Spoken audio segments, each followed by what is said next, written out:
How much do you think from what we talked about is going to be restricted by social media? I hope as little as possible, but I honestly don't know. Is there really a climate crisis? That's the question.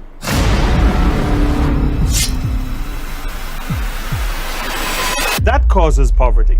Yes, and people will die, right? Because we Exactly. need to kill 7.5 Exactly. billion people. You're gonna make the list, not me.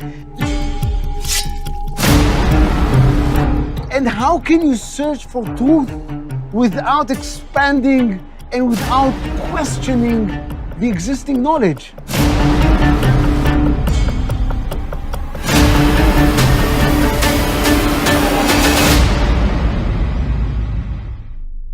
Shalom, Professor Yonatan Dubi. I'm so glad that you're here with us today. Here, we're in Jerusalem, below the Jaffa Gate, bustling street, as everybody can hear already. Can you introduce yourself to our viewers, please? Thank you for having me and inviting me. It's always a pleasure to come to Jerusalem. I'm professor of theoretical physics and chemistry at Ben-Gurion University in Israel. I'm also a member of Ben-Gurion University's School for Sustainability and Climate Change and the School for Nanoscale Science and Technology, also at Ben-Gurion University. I'm also one of the founders of the Israeli Forum for Rational Environmentalism, which is basically a think tank advocating for rational thinking in topics of climate, environment, and energy. So you're not a climate expert, are you? Right. So you need to define an expert. So climate science is a huge thing. And I'm not an atmospheric scientist. I don't do dynamics of clouds or things like that. What I do is theoretical physics. And what I really do for a living is I look at physical systems, natural systems, and then I construct models for these systems, but typically mathematical models, and then I compare the two. And I try to say, did I catch the essence of the real system with my mathematical model? And I've become pretty good at this. I've been doing this for the last 20 years. I also do have an expertise in the physics of solar panels and energy transport specifically. This is something I've been doing for the last 10 years, both in academia and industry. So I know a little bit about that. And these are the set of skills that I took here to this topic that we're going to frame: climate, environment, and energy. The headlines a few weeks ago were a third of Pakistan is under the water, unprecedented number of earthquakes, and eruption of volcanoes. While I was in London not long ago, they said the temperatures are record high, asphalt was melting. For a common person, it sounds like within few weeks we're doomed, we're done, it's over. Now, is there really a climate crisis? That's the question. And we need to first understand that crisis is not a scientific word. It's a word from the realm of human experience.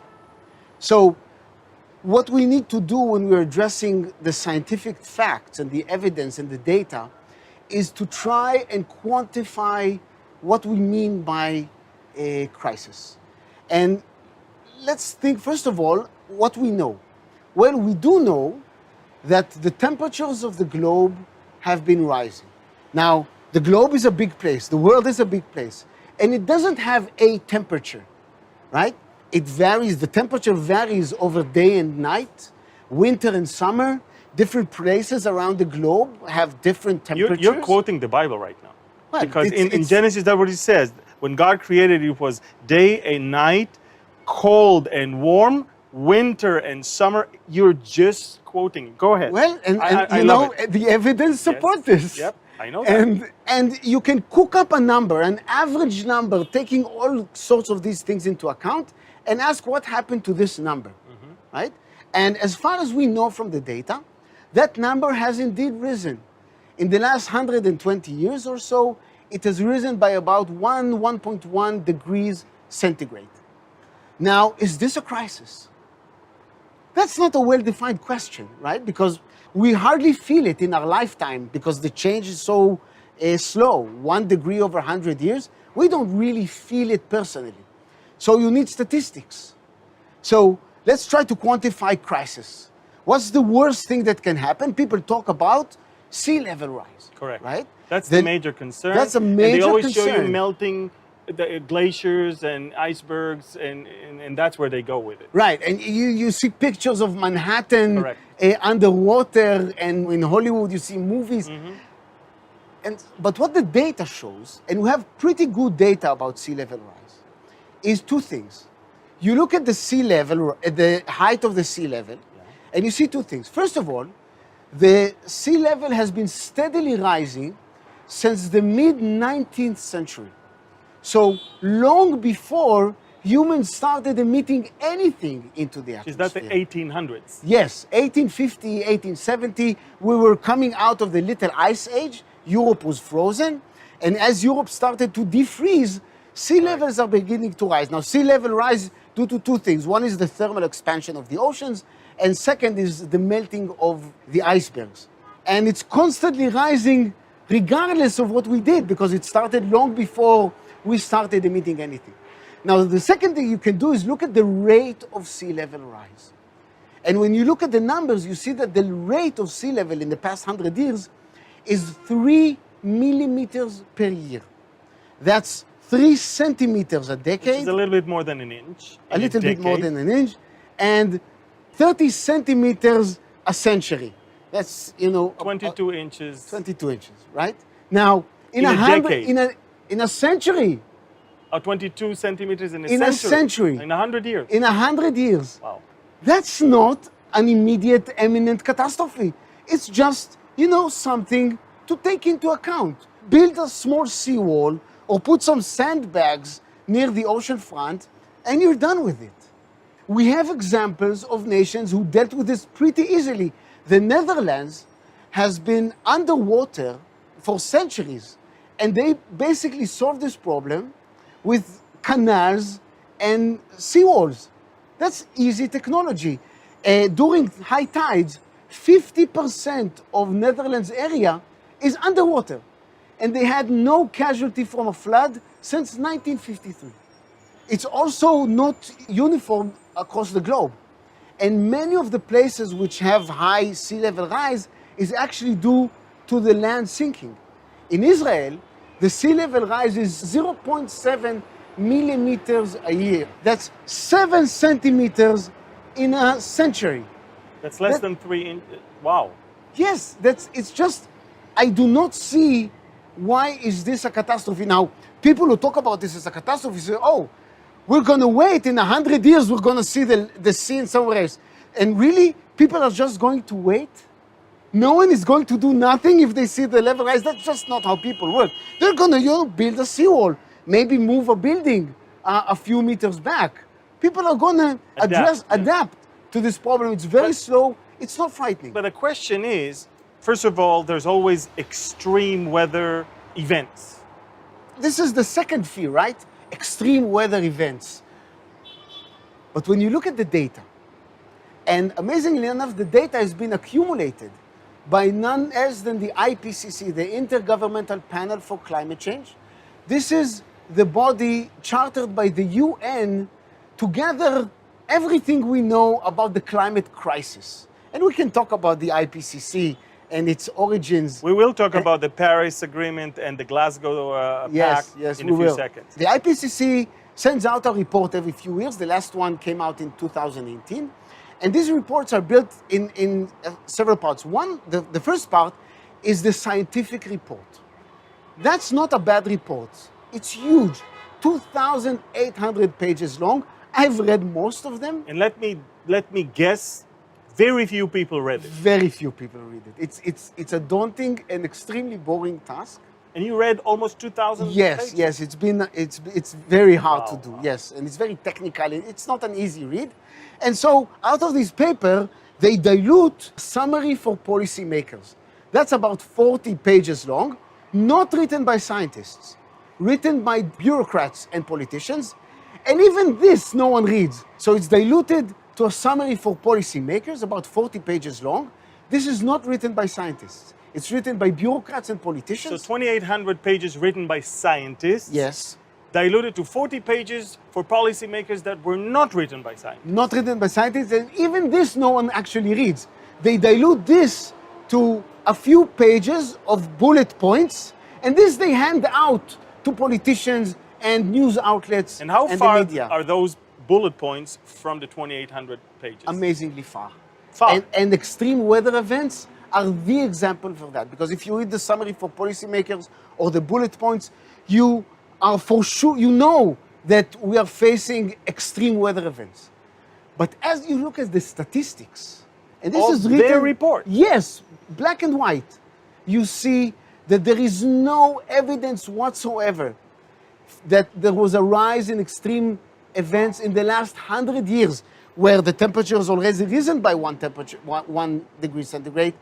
There was no rise in floods, droughts, hurricanes, tornadoes, cyclones, winter storms, hailstorms, thunderstorms. No rise. No rise whatsoever. So the fact that I'm seeing more of that, it's because somebody wants me to see more of that. You are not seeing more of that. You are being reported more about this. Think about the droughts in Central Europe that we're now hearing about in the news. It turns out that droughts are very well documented because it's easy to know if there's a drought. And these have been documented in Droughts Central were Europe. documented in the Bible also. For That- sure. that far. Droughts, they're one of the drivers of many of the biblical stories. We know Yes, this. exactly. And they've been documented throughout history in Central Europe for sure. And the last droughts do not even enter the worst 10 droughts. It turns out droughts in Central Europe are actually connected to cold weather rather than warm weather. Wow. No one knows this. Just read the data and read the science, and you see that. But it's very hard. You need to dig into the data. You're saying it's the cold that kills the plant rather than the sun that is actually giving it a lot of Oh, light. for sure. And of course, this changes from place to place around the globe. In Central Europe, we know for sure the mega droughts, the drought that gave rise to the Great Hunger in Ireland, for example. Yes. There was a huge mega drought. This was caused during an extremely cold time. So you read models, you read data, and you see a huge gap between what we're being told to what the situation on the ground is. Yes. And again, the amazing thing is that you just need to read the original reports. Let me give you another example coming from the realm of economics, not science, because we're trying to quantify crisis, right? So you can ask, okay, maybe extreme weather events are not rising, but we're going to pay so much for the warming, right? So you can ask, what would be the effect of the temperature rise on the GDP, on how materially wealthy we are, right? Which is an important thing because most of the world is poor and we want them to be wealthy. We want them to live a fruitful and flourishing lives. And you need wealth for that. And it turns out people have did that. Not only people, a very specific person named Professor William Nordhaus from Yale won a Nobel Prize for constructing exactly models to calculate this. And there have been generations of models. Now, if you look at the IPCC report, They You s- quoted it. it's there. The data is there.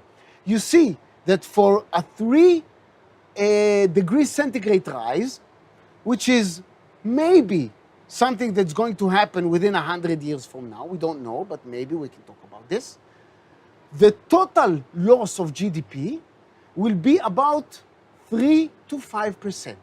Now this is I know what you're going to say. You're going to compare the total loss of GDP now to To the the- implementation of all of these Well, agreements. exactly. Now, you look at the rise of the GDP in the next 100 years, it's going to be 450% because we're going to grow as humanity.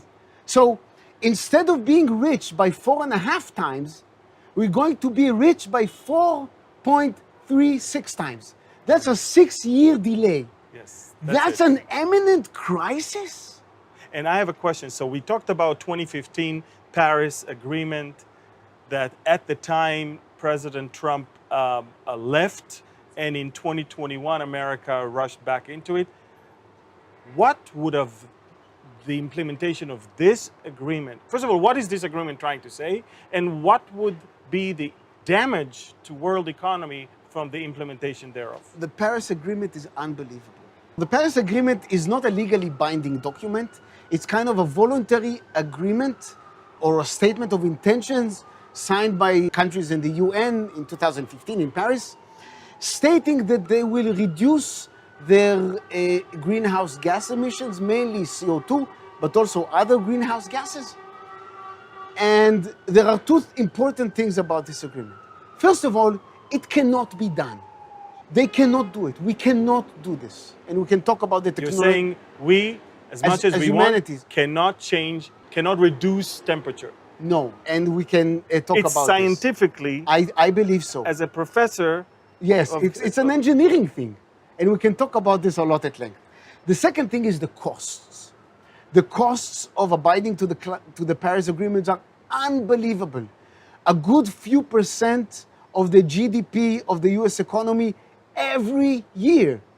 7% of the Mexican economy. 9% of the Brazilian economy. They cannot afford it. Of course not. And the worst thing is that if all countries would do exactly what they committed to do in the Paris Agreement, till the year 2070, at horrific costs, using the models of the IPCC.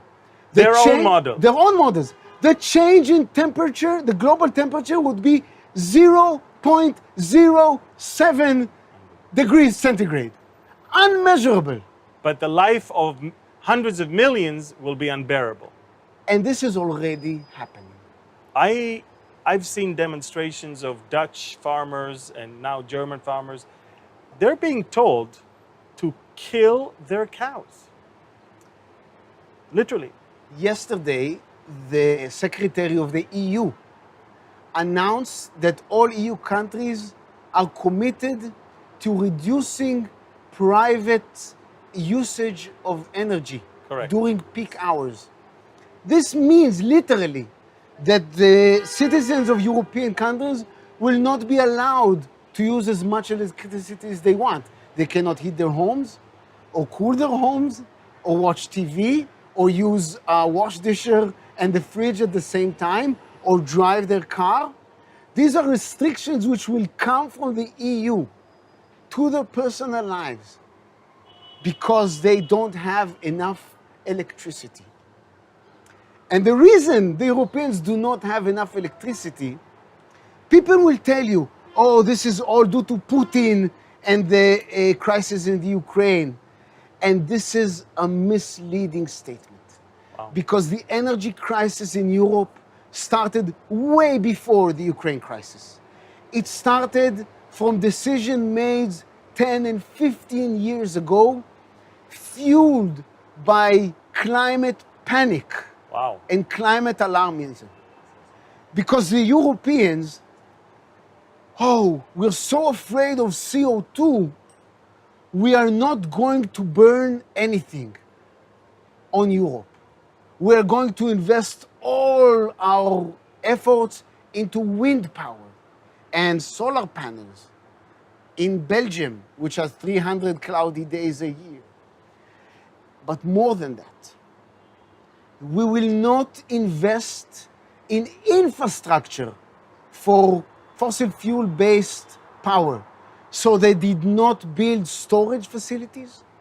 They banned searching for new oil, gas, and natural gas fields in the North Sea and in the mainland.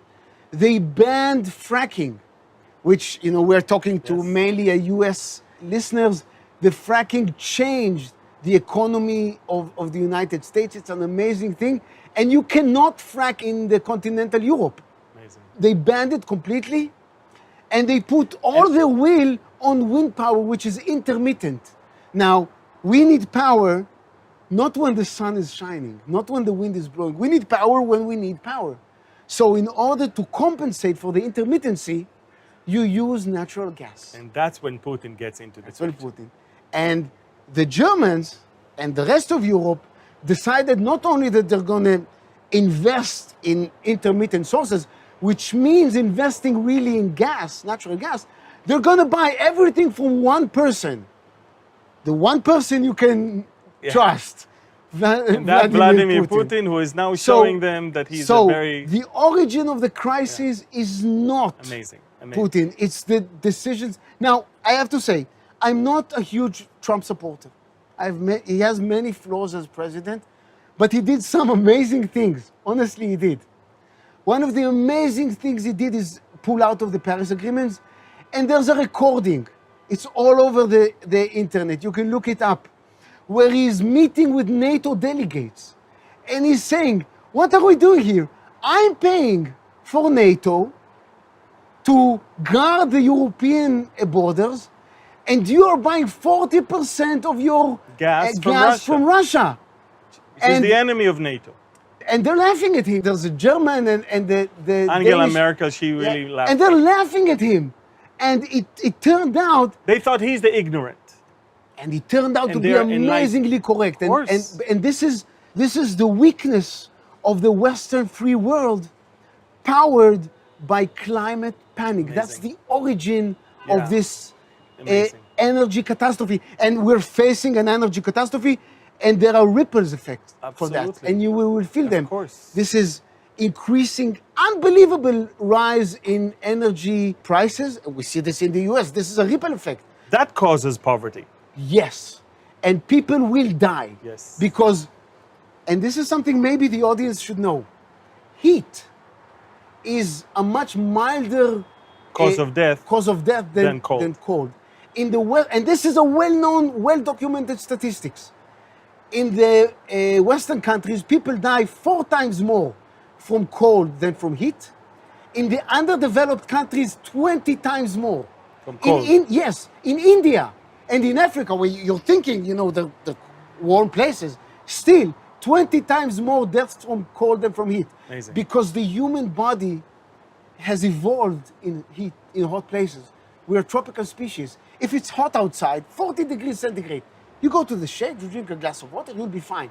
If you have 3 consecutive days of -5 degrees centigrade, you will die. And people will not be able to afford heating their houses in Europe. Amazing. Yoni, before we go to the heart of this interview, which is the spiritual side of this whole movement, I have 2 questions for you. First of all, is CO2 really something that causes temperatures to rise? Yes. And the second question is, were you once on the other side and then you saw the light and came to this conclusion, or were you always like this? Okay, let's first answer the first question. So, the central dogma which now rules climate science and the related policy is that the entire heating of the last 50 years, the global rise in temperatures, is all due to man-made CO2. Now, what do we know? We know indeed that CO2 is what we call a greenhouse gas, meaning that it's a molecule composed of 3 atoms. It has what we call, the scientific term is soft vibrations. It indeed captures the heat that comes out in the form of radio waves from the Earth, absorbs in the infrared, that's some technical terms, and heats up. It's a greenhouse gas. So if you put it in a light bulb and you shine light, it will heat up. What we do not know... So we're not a light bulb. We're not a light bulb. That's exactly the point. We don't know whether or not this is the main factor contributing to heating. Now, this you need to contrast with the fact that we know for sure that the Earth temperature has changed dramatically during all time scales, starting from the 20th century, as we discussed, going to the medieval warm period 1,000 years ago, and the Roman warm period, and the optimal period of the Holocene. Temperature of the Earth is fully capable of changing without changes in CO2 due to changes in the Earth's orbit around the sun. So we don't know. It's a thesis. Now, as scientific theses go, we need to prove it. Now, it's a very extreme thesis that a system as complicated as the climate, which is one of the most complicated physical systems known to science, is controlled by a single knob. That's an extreme statement. Exactly. And extreme statements require extreme proofs, if I may quote Carl Sagan, which is one of the most prominent physicists of the 20th century. One of the founders of Greenpeace, Patrick Moore, Canadian guy, very sharp guy, once said, when two things happen at the same time, it doesn't necessarily mean that they're connected. And then he gave a great example. He said, summertime, there's more shark bites and there's more consumption of ice creams. It doesn't mean that shark bites causes a larger consumption of ice cream. And do you hold the same opinion that people are linking two things and it's not necessarily proven to be accurate? It's unproven. Unproven. Correlation is not causation. This is a founding principle in science, specifically in statistical science like climate. There is no, what we would call in science, a smoking gun evidence that CO2 is related even to the majority of heating. We simply do not know. Now, this is something, you won't hear a lot of scientists say, right? That they don't know. It's Right. like confession of Confession of defeat. ignorance, Yeah, right? Yeah. But that's the honest truth. It's a complicated system. We don't know. It might be correct. It might be completely wrong. The truth is probably, and at least from my understanding of the physics, is that it's about, maybe 20% or a quarter up to a third. It's a contributor, It but is not a the cause. contributor, The main but it's cause. not the cause. And that means we have a lot more time. Yes. It's definitely not the main cause, in my opinion, but I might be wrong. But the thing to understand is that we don't know. And there's actually, this is stated in the IPCC reports in something called the equilibrium climate sensitivity. That's the number that relates temperature to CO2. And it's all over the place. And our estimations of the contribution to CO2 hasn't changed from 1979. After billions of dollars invested into climate science. And it still hasn't. We don't know the I answer. see. I saw one of your interviews with a Princeton University professor, Bill Happer, exactly. And he said something very interesting. He said, when you ask him, so can you put a finger at where did it all start? And then he mentioned something that I think for many of the listeners, it kind of went out right above them, but it caught my attention. He said that somewhere in one of the meetings of the Club of Rome, things began to change. The Club of Rome is one of those gatherings of the elite globalists. Yes. Do you agree with that? Well, I would take it slightly even before that. During the 60s, there was the starting of the rise of the environmental movement. Okay. And with prominent figures like Rachel Carson, who wrote a very famous book called Silent Spring, about the dangers of using DDT in order to extinct malaria, which, people followed that, and it caused millions of deaths in Africa before they, recuperated and started using DDT again, because malaria is a terrible killer. And people like Paul Ehrlich from Stanford University, who wrote a famous book called The Population Bomb, where he warned us that that's it. We will have no food until the year 2000. That's it. Millions of people will starve to death. India will be gone as a country. The UK will dissolve. All these crazy Malthusian predictions, all turning out to be wrong. Now, then several things happened. In '84, the Berlin Wall fell down. And all the people who were looking for a cause, and they were fighting, the separation of Europe. In the Berlin Wall? Yes. You're talking about 89? Maybe 1890, yes. And this is something I learned from Patrick Moore, which we mentioned. He was there. And he tells about the lines of people coming from the demonstrations and then signing up for Greenpeace. So people were looking for a meaning, and then groups started forming. You mentioned the Club of Rome, which is one group, the Sierra Club, which is also one of the most strong environmental groups, environmental NGOs, which handles a budget of hundreds of millions of dollars per year. The Worldwide Fund, Greenpeace, all these NGOs, all these groups started focusing on environmental issues. And then two things happened. The communist Russia fell down. There was no longer a cause fighting communism. And there were people who were, in a way, sentiment to the communist ideal were suddenly lost because they had nothing material in the world to say, oh, we can identify ourselves with this. And So socialism, Marxism, communism suffered a blow. yes, And these people are now out there to find a different vehicle yes, to somehow spread their ideas. yes, and you can trace the beginning of the climate crisis to two events. One of them is, as you mentioned, the Club of Rome, which issued a report known as the Limits to Growth, which turned out to be completely wrong. You know, nothing of what they said actually came to be.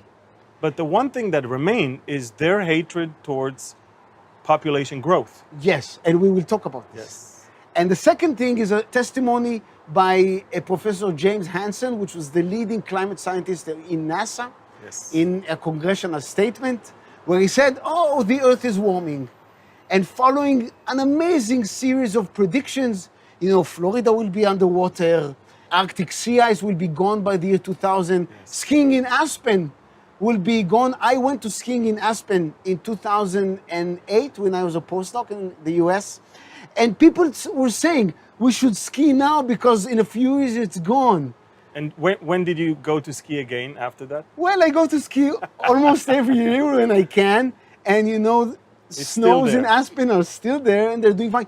None of these climate catastrophic predictions have come true. You know, we have a saying in the Talmud, the Hebrew studies of the Bible, that since the fall of Solomon's temple, prophecy was given to fools and children. Yes. And this is the honest statement of a scientist. We don't know enough about the climate system to make good predictions. We simply can't do that. So, as we hinted earlier, somehow the pointed finger is at humans. And at the alarming rate of population growth, and humans become, I'm following the system of these people, the way they think, we're the enemy. Yes. Humans are now the enemy. Am I right? I completely agree with this.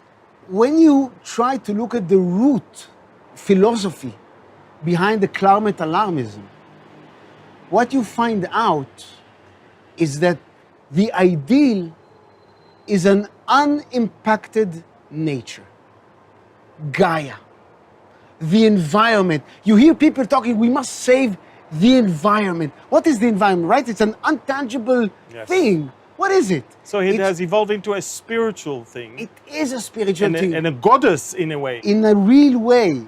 And everything we do is first measured not by how good it is for humans, how does it promote human flourishing and human well-being, but the first thing it's measured by is it impacting the planet? Is it impacting the environment? Are we changing Gaia? Of course, if you follow the logic of this ideal, then clearly the cure is that there will be no humans on the planet, right? Then the ideal is complete. Of course, no one will say that. So people try to say, oh, there are too many people in the world, And right? they're not ashamed to say that. No. They declare it even on the Georgia Guidestones, which has been demolished over the last few months. It says limit world population to 500 million. Yes, and when people tell me that in person, they tell me, okay, but you make the list. Right? Because we need to Exactly. kill 7.5 billion people. You're going to make the list, not me. This is an unethical, immoral, inhumane statement. And this is where the clash of philosophies come into play. On one side, there's this philosophy which tells that humans are bad. We are an intrusion, an interruption to the ideal.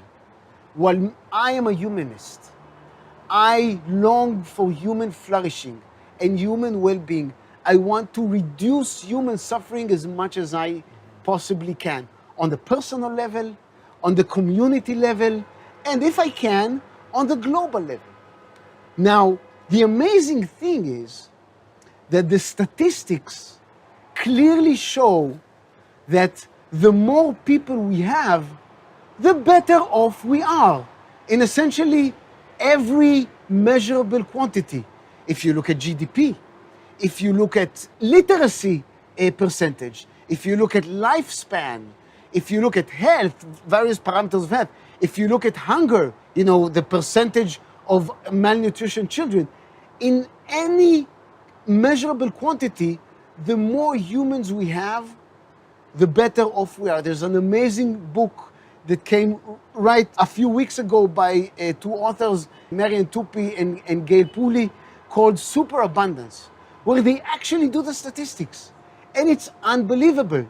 We are 8 times more wealthy, materially wealthy. Our well-being is 8 times higher than our young grandparents, 60 or 70 years ago.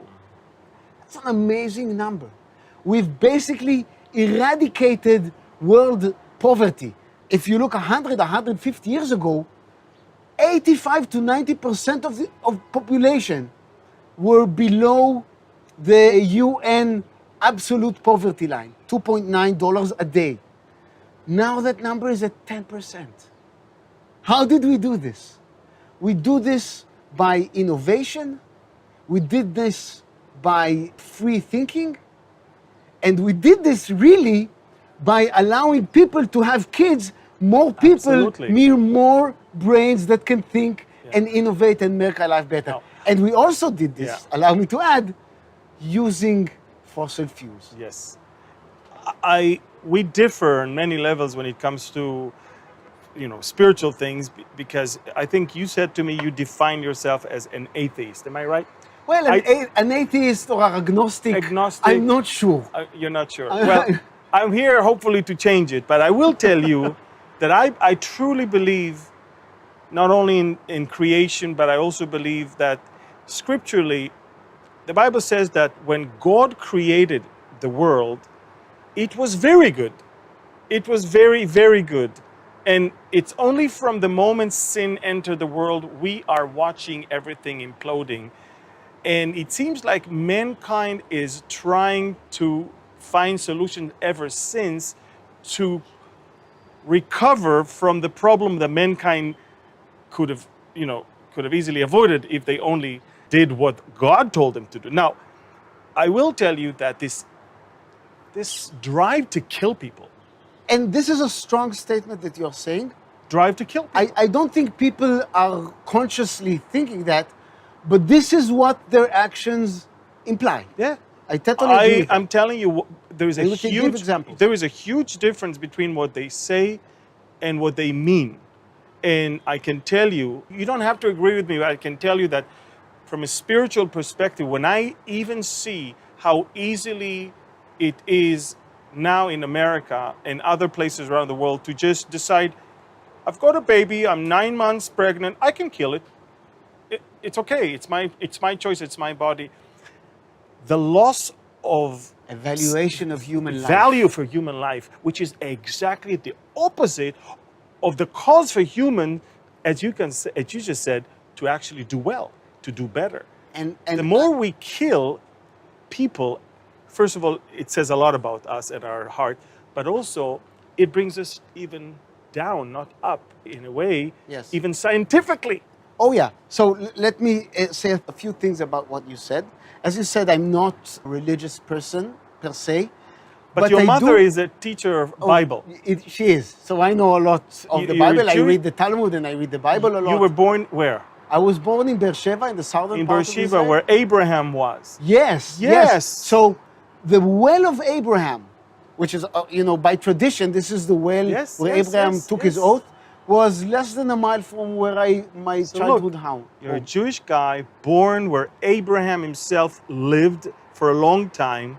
Your mom is teaching the Bible. It's soaked into every fiber of almost every person that lives even in this city. And I respect that you're a scientist and that you're a professor and you're actually valuing life. This is the point. And this is what I wanted to say. Although I am an agnostic, I do share the religious sentiment to the value of human life. biblical one. Yes, Yes. we were born B'Tselem. Yes, in the We're image born of in God. the image of God. Absolutely. I truly believe that. I think what you pinpointed. We were born in the image of the God you don't believe in. Well, look. I'm joking. No, it's a definitely joke. fine. And I'm not a practicing Jew. I'm trying to but tell you that you believe in God without knowing. That might be the case. Okay, good. Fair enough. And I'm not a practicing Jew. Okay, good. But I'm definitely Jewish by ethnicity or by nationality, and I'm a proud Zionist. Absolutely. And I'm not a globalist in that sense. And Good. Well, See? I am what I am. You see, I'm telling Right. you, you're getting closer and closer. Okay. Now, but I want to pinpoint something that you Please, said and make please, it sharp. do that. You pinpointed one of the paradoxes of modern progressive thinking. Because modern progressive thinking is all about me and my rights, what I am entitled to. And with this, what's important to me, we are losing, in a way, the value of others as humans. The abortion issue is complicated, and please don't drag I'm me not into dragging you into it at Please. all, and everything I say about it, it's my perspective Yes, of it. but- But I can tell you that even through this, you can see that the mindset of so many has been brainwashed to detest the life of a little baby. What I can tell you about this is that I do appreciate the moral stance of pro-life movement. Yes. As a scientist, pro-life, what is the opposite of pro-life? Let's not talk politics. Let's talk Hebrew. Let's talk language. What is the opposite of pro-life? Yes. Pro-death. So Or you cannot say pro-choice because in the Bible, life is choice. That's why you cannot say not pro-life only in the and pro-choice. Bible. I know. Not God in, said to in the world. Correct, The but- more choice we have, the better off. But the Lord we said are. to Moses, tell them, The more- I put before you today death and life. Choose life. Yeah. It's our choice to, we need to choose life. And let's leave abortion back to climate. Yes, please. Yes, I understand. We're now watching, and that's the topic of this whole conversation today. We're watching the world becoming brainwashed with something that has no scientific backing, with something that is being completely pushed by people that are not even scientists, and it is something that causes people to actually value less human life and value more comfort of the moment. But even by doing that, they cause the opposite. Yes. And this is an amazing insight. The amazing thing about this insight is that people who share those beliefs don't see it. They're saying, no, we must protect Earth, Mother Earth. We must protect the environment. It's for the betterness of our grandchildren. We must protect it. Yes. But when you do this, you are doing two things. You are really subjecting yourself to a new form of mysticism or even religion. Many people have suggested that, climate alarmism or climate catastrophism is a new form of religion.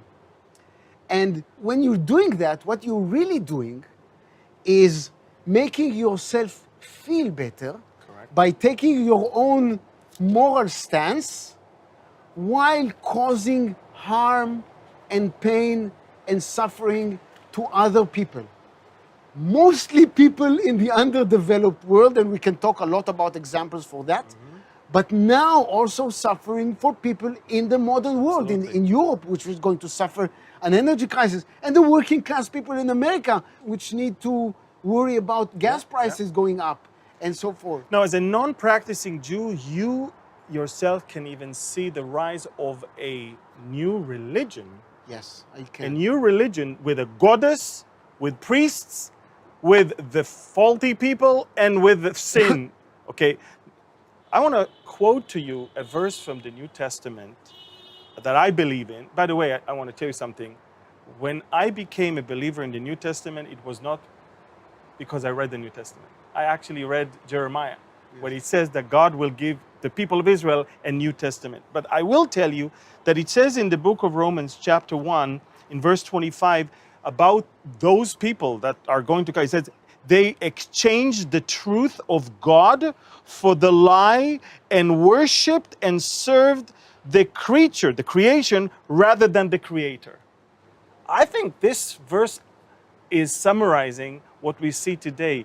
The hunger and thirst to worship creation, Mother Earth. It's something that I can trace back to relates to- Babylonians, Yeah, it's a the Greek. pagan thing, right? Pagan thing, absolutely pagan thing. So now, why am I saying pagan thing? Because guess what?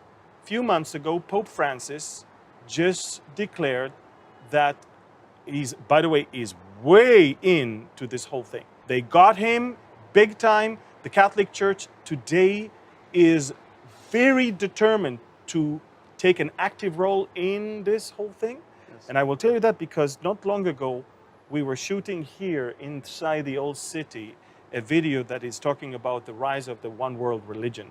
The one world religion that will eventually be on everything but God. It will be about Gaia.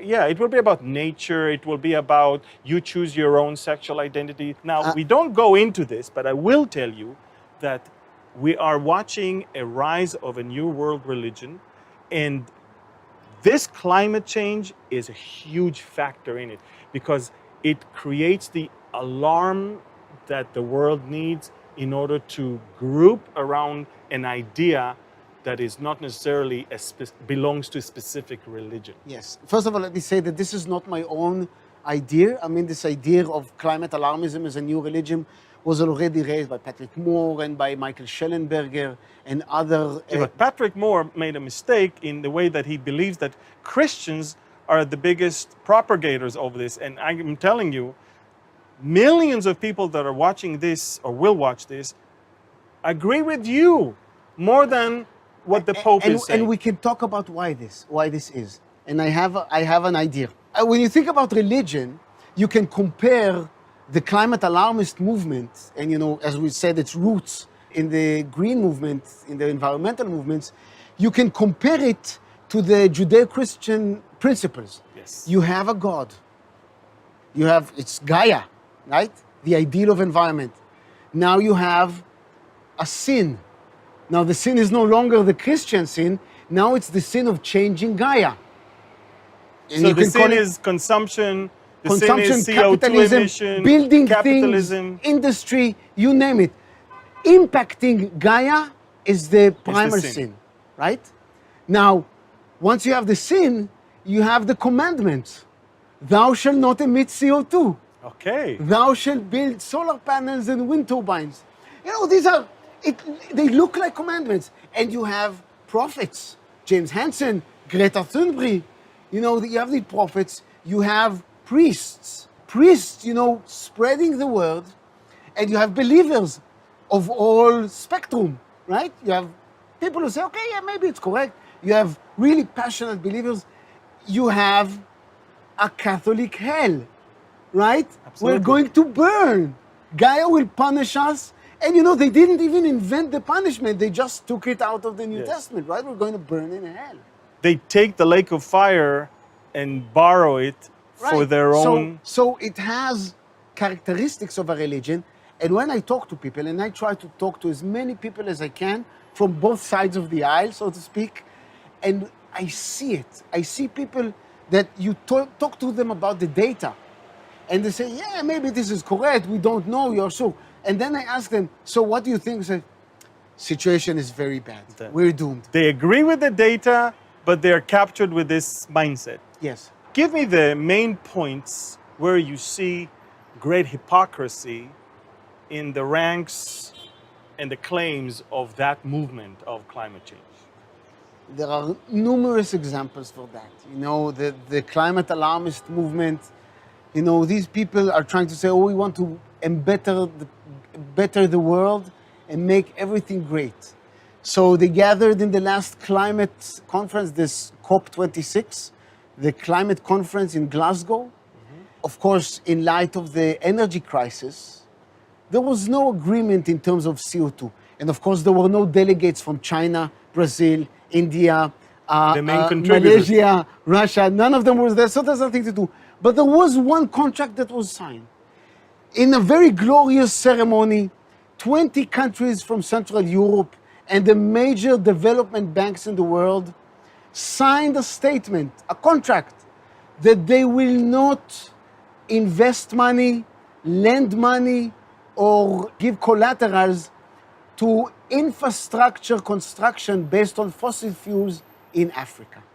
Wow. Let me They're actually try. punishing Africa. They are now, who are these signatories? Belgium, for God's sakes. The Netherlands, the UK, all these places which have sucked the resources out of Africa. 1.3 billion people who are living in poverty. 800 million people in Africa do not have constant electricity. 3 billion people in the world living on the same amount of power as one American refrigerator. And you are banning loans and investment for infrastructure in Africa and condemning them to energy poverty and by that to real poverty. This is, I cannot think of something more hypocritical. But they will tell you, hey, only investment in fossil fuel, not in... But there is no renewable energies. What we should really call them is unreliable energy. Wind and solar cannot provide us. You know, if you look global at the electricity market, wind and solar provide about 8 to 10%. If you look at the total energy humans are consuming, it's between 1 and 3%. That's how they want the Africans to live? In 1 to 3% power? That's an immoral, inhumane thing. And this is a signed contract at Glasgow COP26. So let's look great and punish someone. Exactly. We're going to be the moral people. We're going to feel good about ourselves, no matter the consequence. Let me give you another example. Please. We talked already about the crazy policy fueled by climate alarmism, which led to the energy crisis. Now let's talk about Pakistan. Not the wealthiest country we can imagine, but the Pakistani government is doing an effort. And a few years ago, they spent a lot of money and effort building infrastructure for liquid gas to power and generate electricity. Reliable, cheap electricity. And they signed long-term contracts with Qatar and with other providers of gas to supply them with gas. Now, because of the European policy, gas prices soared 6 to 10 times, 10x. Unbelievable. They cannot even take that now. No, so the Qataris broke the contracts with the Pakistani. They're paying a penalty, 130%. Because they can sell it But they now can sell it to much the higher. Europeans at 300%. Unbelievable. And now there are electricity outages and no power in Pakistan. And this, you know, ruins industry and hospitals and universities. Even agriculture. And schools and agricultures. Who's going to pay the price for that? Not the wealthy Europeans. Amazing. It's the Pakistani. Let me give you a third example. Sri Lanka, a nation of 22 million people, a few years ago was considered one of the rising stars of Southeast Asia with a growth rate of 7%. They were doing really well.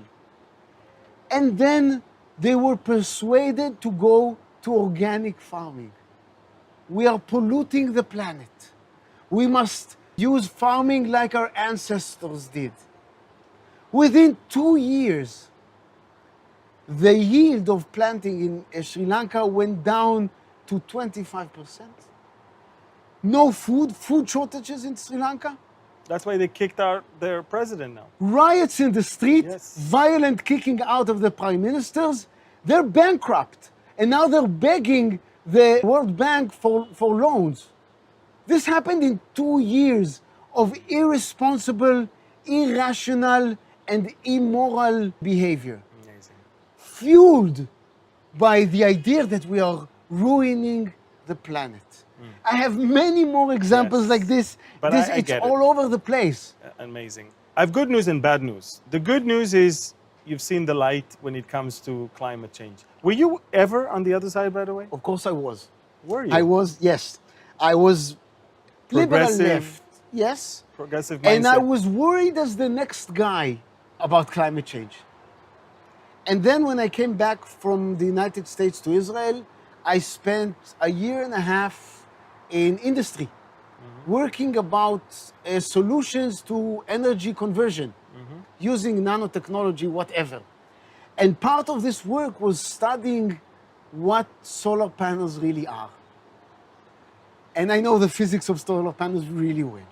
That's your field. That's my field, part of my field, yes. And I saw that, and I was bamboozled by the contrast between what these things really can do and what people tell us they can do. These things just don't match. And this is what I do. I fit models to real life. And these things cannot power our society. And They can help, they can support, but not be the main one. Never. it's even questionable whether they can support and if they're not really a parasite on an existing system. Wow. And they are not renewable because 15 to 20 years you need to throw them all away. Millions of solar panels which have some toxic and heavy metals in them which need to be dealt with. It's not an easy problem. So I looked at this and I said, well, the data doesn't add up. Maybe we were told the wrong thing. So I started looking into this. And then, one thing led to the other. I started thinking about the climate problem and I looked at the data. I don't read the summaries, I don't read the abstracts, I just look at the data. As a scientist, valuing science, everybody is telling us to trust science, but then when science clashing with their agenda, then science should be silenced. And this is an amazing thing. You hear statements like, the science is settled. You hear university boards saying that we should not allow people to express themselves if they're not supporting the known consensus. When was the last time we heard these things? During the times of Galileo and the Catholic consensus that the sun is orbiting the earth. That's a Catholic statement, the science is settled. And hearing this from a university which is bound to the search for the truth, and how can you search for truth without expanding and without questioning the existing knowledge? So that's the good news, that you finally came to the realization that there is an agenda here. The bad news, and you and I know that, we will not win here. Let's face it, Earth will not adopt our beliefs in the fact that this is a scam. Earth will fall deeper, I'm talking about society, deeper into this deception and into this new rising religion. If you would ask me this question a year and a half ago, I would be, along with you, probably 95%. However, I think we're in a strange situation now that this agenda has collapsed on the wall of reality and real life, and the lack of abundance of power, electrical power, and the rising prices of electricity, which lead to deaths from cold during winter in Europe, and the rising costs of food. And I have to tell you, on the short term, I'm pessimistic. We're going to see food shortages. We're going to see famine in the developing countries because the manufacturing of fertilizer requires natural gas. Now, Europe has reduced in 50% its fertilizer capabilities, fertilizer manufacturing capabilities. No fertilizers, no food.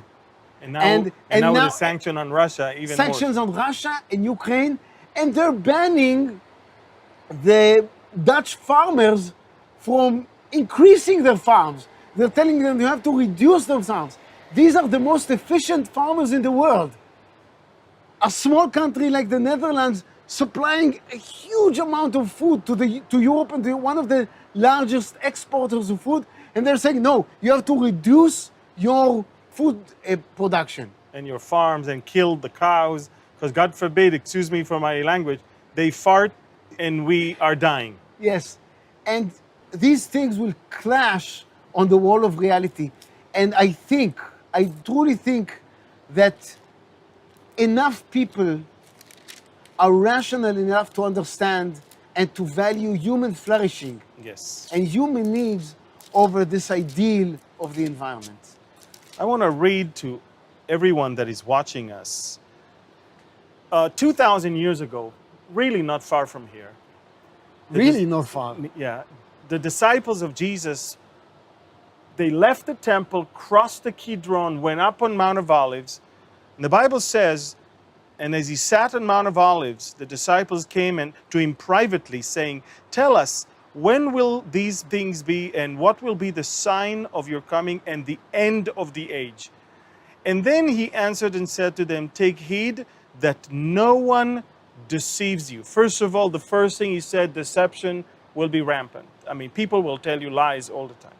And after he talked about how many false messiahs will come, he says this, "You will hear of wars and rumors of wars. See that you are not troubled, for all these things must come to pass, but the end is not yet. Nation will rise against nation, kingdom against kingdom, and there will be famines, pestilences, earthquakes in various places. All these are the beginning of sorrows." I believe that they're coming a climate change, but it has absolutely nothing to do with CO2, and it has nothing to do with the globalists' effort to reduce that. To me, everything that has been prophesied through Isaiah and Jeremiah and Hosea, everything has come to pass.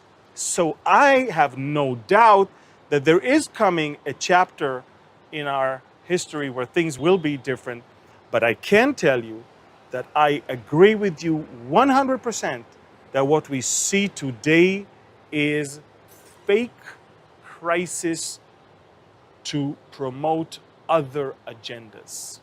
And what are those agendas? Do they really want to kill people? What is it that they're trying to achieve? Yes, let me first say something Please. about what Go you ahead. just said. I don't know about the end of days, the biblical end of days. I do. Yeah. I don't. I understand. Fair enough. Yeah. What I'm saying is that until we get there, we need to try to make the lives of people on earth Absolutely. as best as possible, Absolutely. as flourishing as possible. That's the only thing I'm saying. So there's no real contradiction in that manner. there isn't. This is the point I tried to say. There's no real contradiction. Now you're asking me about the motives. What's behind this agenda? And let me first say, I don't think there's a real conspiracy per se. Not in the Club of Rome? You think I don't know. Okay. I haven't been to the room, Okay. but I find it hard to believe. What I think there is a collapse or a merge of various incentives and motives. And there are few. One motive is, of course, political power. You can call this a conspiration, Yes. but it's a conspiracy. I actually but it's don't not. call it It's- conspiracy. it's I political believe power. they want power. Yes, this I totally agree. Absolutely. Go ahead. That's one. That's a trivial motive. Mm-hmm. One motive, huge motive, is money. Money. I also The agree. US government is going to spend $300 billion on wind power and solar panels. So you better say yes, You even better if you don't say, agree with it. oh yeah, huge amounts of money invested in renewable energies that will do nothing, will only reduce the reliability of the grid, will make people's life worse, not better. So tons of money. In academia, there is the incentive, there are a lot of incentives in academia. You know, people tend to hang on to their underlying beliefs and project them into their science. This is a well-known bias in science. And there are huge funds for research. So people who attend to believe in the agenda join the faculties and get research. And now you're not going to do research which goes against the agenda of the funding, right? So you satisfy your donors Right. and your academic institution. Yes. But why is there such a huge support of the common people? Right? I would say, you know, people who don't belong to this group, just people I see in the street, and they're really good people. And they want to do good. And they want to be moral people. And they say we have to stop using So it's electricity. mankind's attempt to look righteous, Yes. to look good. And I think there is a combination of the rise of secularity. People are losing faith in traditional religions. And this is accompanied by some feeling But it's the rise of secularity or the move into a new and better religion that, because it is a religion. That's the result.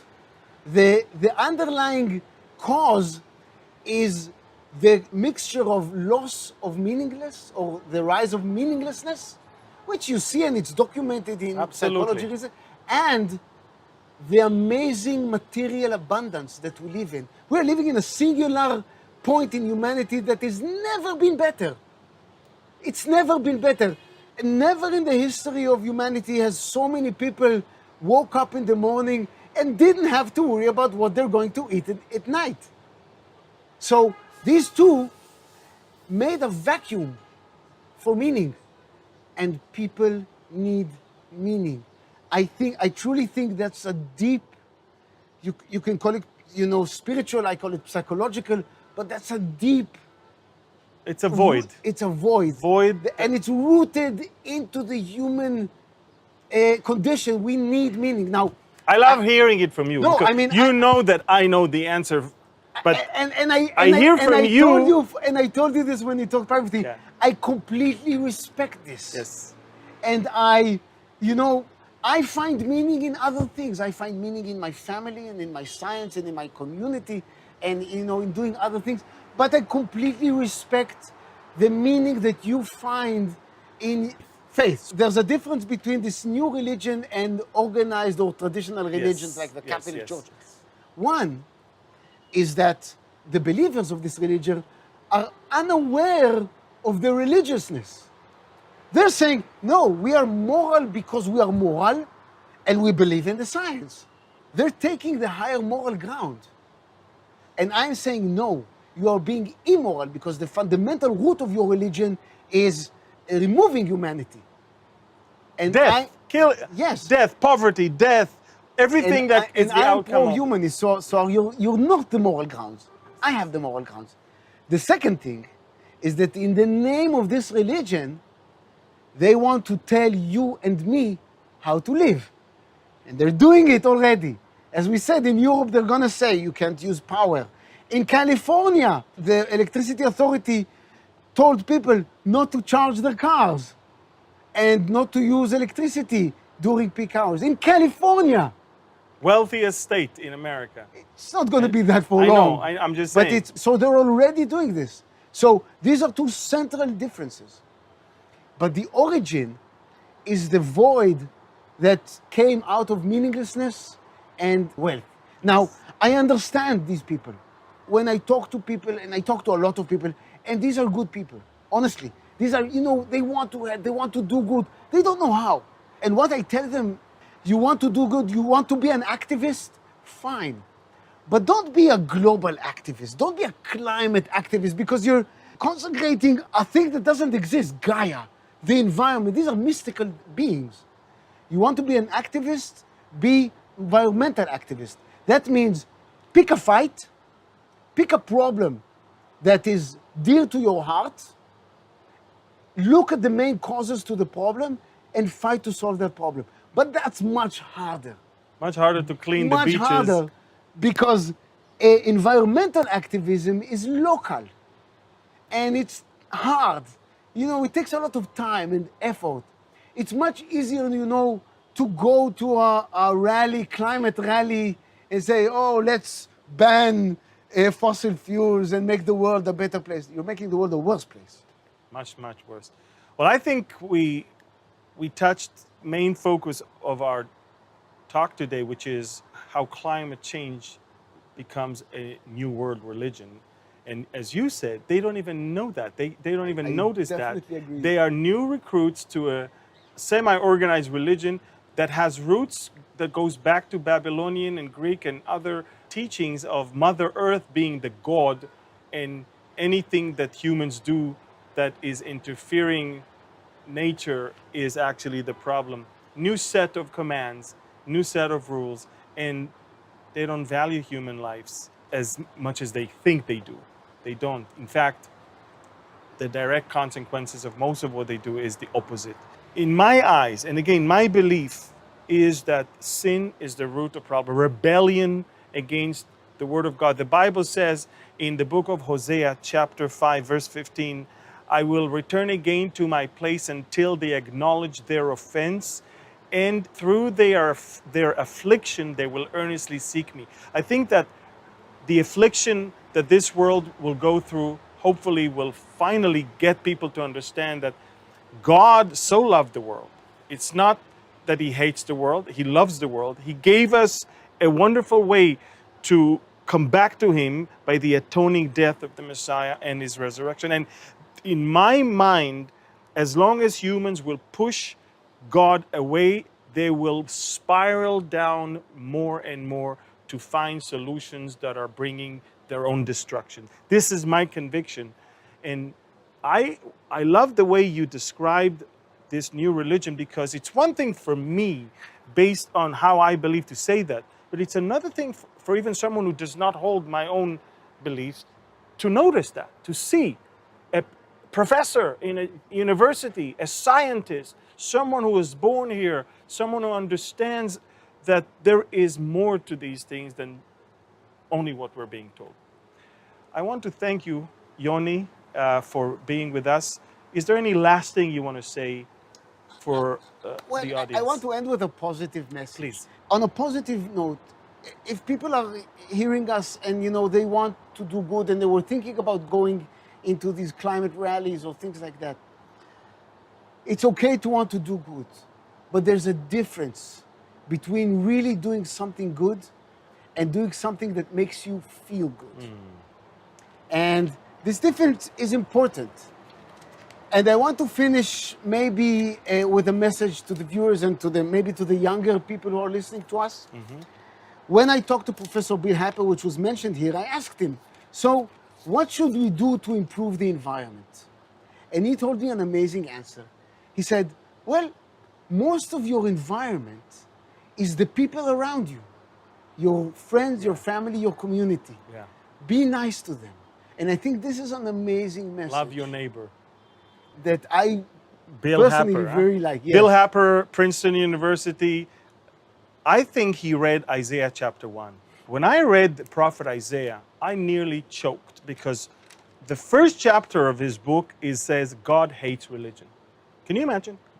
Okay. God speaks to Isaiah to tell the people of Israel, religion is not the answer, treat one another. Look what he says. He says this. He says, your new moons, your appointed feasts, my soul hates. God says, they are trouble to me. I am weary of bearing them. When you spread out your hands, I will hide my eyes from you. Even though you make many prayers, I will not hear. Your hands are full of blood.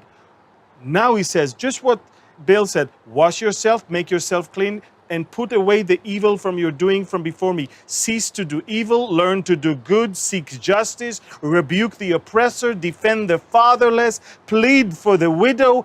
Come now and let us reason together, says the Lord. Though your sins are like scarlet, they shall be like white as snow. And though they are red like crimson, they shall be as wool. You see, even in the Bible, we see that you can pretend to do religious stuff as long as you want. If you don't take care even of your neighbor, if you're not changing who you are towards others, you will never be able to please God. You know, these words are touching even for a secular humanist like Absolutely. me. These are beautiful words. These are beautiful words, and the same Isaiah said also later on how God eventually provided solution for sin. Isaiah chapter 53, go home, read it, and write to me later what you think. That's the chapter that changed my life as a Jew, born in Jerusalem to a Jewish family. And thank you again, Yoni. You're most welcome. What a very informative talk we had, and I learned a lot. I'm sure many people learned a lot, and I'm looking forward to do more things with you in the future. All right. My Thank pleasure. you, and God bless. Bye-bye.